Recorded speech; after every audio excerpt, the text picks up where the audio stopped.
అనేక నాటకీయ పరిణామాల నడుమ ఇబ్రహీంపట్నం మున్సిపాలిటీని బీఆర్ఎస్ కైవసం చేసుకుంది. ఇందుకు సంబంధించిన మరింత సమాచారాన్ని మా ప్రతినిధి సతీష్ ప్రత్యక్ష ప్రసారం ద్వారా అందిస్తారు. మున్సిపాలిటీకి సంబంధించి ఎట్టకేలకు సందిగ్ధత వీడింది. ఇబ్రహీంపట్నం మున్సిపాలిటీని తీవ్ర ఉద్రిక్తత మధ్య బీఆర్ఎస్ కైవసం చేసుకుంది.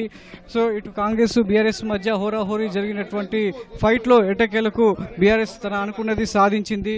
సో మొత్తం 17 మంది కౌన్సిలర్ల మద్దతుతో బీఆర్ఎస్ ఎట్టకేలకు కైవసం చేసుకున్నప్పటికీ వైస్ చైర్మన్ విషయంలో మరొకసారి సందిగ్ధత నెలకొంది. వైస్ చైర్మన్ విషయంలో ఈ శుక్రవారం ఎన్నికను నిర్వహించనున్నట్లు అధికారులు వెల్లడించడం జరిగింది. పలు కారణాల వల్ల వైస్ చైర్మన్ ఎన్నికను వాయిదా వేస్తున్నట్టు వెల్లడించడం జరిగింది.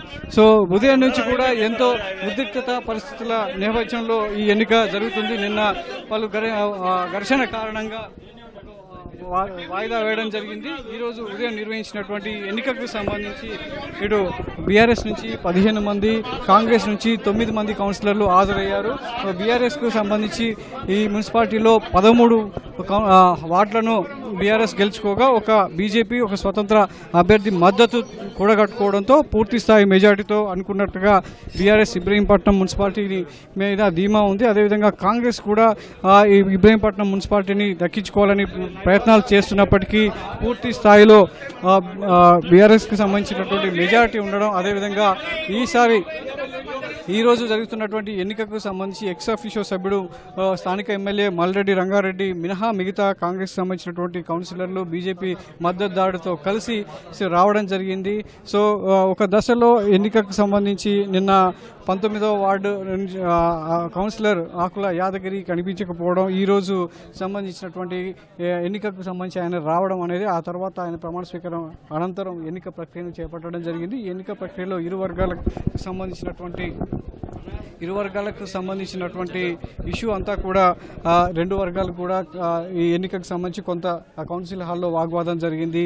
సో స్థానికంగా రహస్య ఓటింగ్ నిర్వహించాలని కోరం ఉందని చెప్పేసి కాంగ్రెస్ కౌన్సిలర్లు పట్టుబట్టారు. అదేవిధంగా బీఆర్ఎస్కు సంబంధించినటువంటి కౌన్సిలర్లు కూడా లేదు, పూర్తి స్థాయిలో కోరం ఉన్నప్పుడు ఎన్నికల నిబంధనలకు విరుద్ధంగా ఎలా నిర్వహిస్తారని చెప్పేసి కూడా పట్టుబట్టడంతో కొంత ఉద్రిక్తత పరిస్థితులు నెలకొన్నాయి. దీంతో ఇరు వర్గాల మధ్య కూడా కొంత వాగ్వాదం చోటు చేసుకుంది. సో ప్రస్తుతం ఎన్నికైనటువంటి వారంతా కాంగ్రెస్ కౌన్సిలర్లు అంతా కూడా బయటకు వచ్చేటువంటి ప్రయత్నం చేస్తున్నప్పటికీ బయట నెలకొన్నటువంటి పరిస్థితుల కారణంగా వాళ్ళందరినీ కూడా ఒక్కొక్కరుగా బయటికి పంపించిన తర్వాత బయట సిచ్యువేషన్ తగ్గట్టుగా వాళ్ళందరినీ బయటికి పంపించేందుకు పోలీసులు ప్రయత్నం చేస్తున్నారు. బయట కొంత ఉద్రిక్తత పరిస్థితులు నెలకొన్నాయి. ఇటు ఇరు వర్గాలు, ఇటు బీఆర్ఎస్ కావచ్చు, కాంగ్రెస్కి సంబంధించినటువంటి ఇరు వర్గాల మధ్య నెలకొన్నటువంటి పరిస్థితుల కారణంగా ఎక్కడ శాంతి భద్రతలకు విఘాతం లేకుండా సజావుగా బీఆర్ఎస్ కౌన్సిలర్లను ఎన్నికైనటువంటి చైర్మన్తో సహా కౌన్సిలర్లందరినీ కూడా బయటికి పంపించేందుకు ఏర్పాట్లు చేస్తున్నారు. మరోవైపు కాంగ్రెస్ కౌన్సిలర్లంతా కూడా హాల్ బయట వెయిట్ చేస్తున్నారు. ఇలా ఇరు పార్టీలకు సంబంధించినటువంటి కౌన్సిలర్లందరూ కూడా ఒకేసారి బయటికి రావడం, మళ్ళీ ఘర్షణ వాతావరణం నెలకొనే అవకాశం ఉన్నటువంటి క్రమంలో పోలీసులు ముందస్తు జాగ్రత్తగా బయట అంతా క్లియర్ అయిన తర్వాత ఒక్కొక్క పార్టీకి సంబంధించినటువంటి కౌన్సిలర్లను బయటికి పంపించేటువంటి ప్రయత్నం చేస్తున్నారు. అందులో భాగంగానే కౌన్సిల్ హాల్ నుంచి బయటకు వచ్చిన వారంతా మెట్ల దగ్గర, బీఆర్ఎస్ కౌన్సిల్ హాల్ అంతా మెట్ల దగ్గర వెయిట్ చేస్తున్నారు. వారంతా కూడా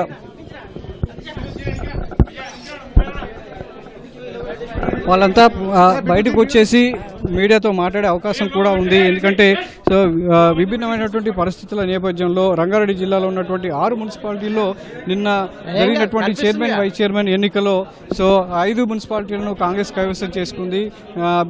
ఇబ్రహీంపట్నం మున్సిపాలిటీకి సంబంధించి మాత్రం నిన్న జరిగినటువంటి వాతావరణం నేపథ్యంలో కాంగ్రెస్కు వెళ్తుందా, బీఆర్ఎస్కు దక్కుతుందా అనేటువంటి ఒక సందిగ్ధమైనటువంటి వాతావరణం, ఉద్రిక్తమైనటువంటి పరిస్థితుల నేపథ్యంలో సో ఈరోజు నిన్న జరిగినటువంటి ఎన్నిక వాయిదా పడడం, ఈరోజు జరగడం అనేది సో ఇటు ఇబ్రహీంపట్నం సంబంధించినటువంటి 2 పార్టీల విషయంలో కొంత ఉద్రిక్తత పరిస్థితులు నెలకొన్నాయి. ఎవరికి దక్కుతుంది, కాంగ్రెస్ వ్యూహం పరిస్తుందా లేక బీఆర్ఎస్ సంఖ్యాబలంతోనే ఇబ్రహీంపట్నం మున్సిపాలిటీని దక్కించుకుంటుందా అనేది కూడా సో 2 పార్టీలకు సంబంధించినటువంటి అనుచరులు శ్రేణుల్లో కూడా ఒక సందిగ్ధ వాతావరణం నెలకొన్న నేపథ్యంలో కాసేపటి క్రితం జరిగినటువంటి చైర్మన్ ఎన్నికైతే పూర్తయింది. కానీ వైస్ చైర్మన్ ఎన్నికను శుక్రవారానికి వాయిదా వేశారు.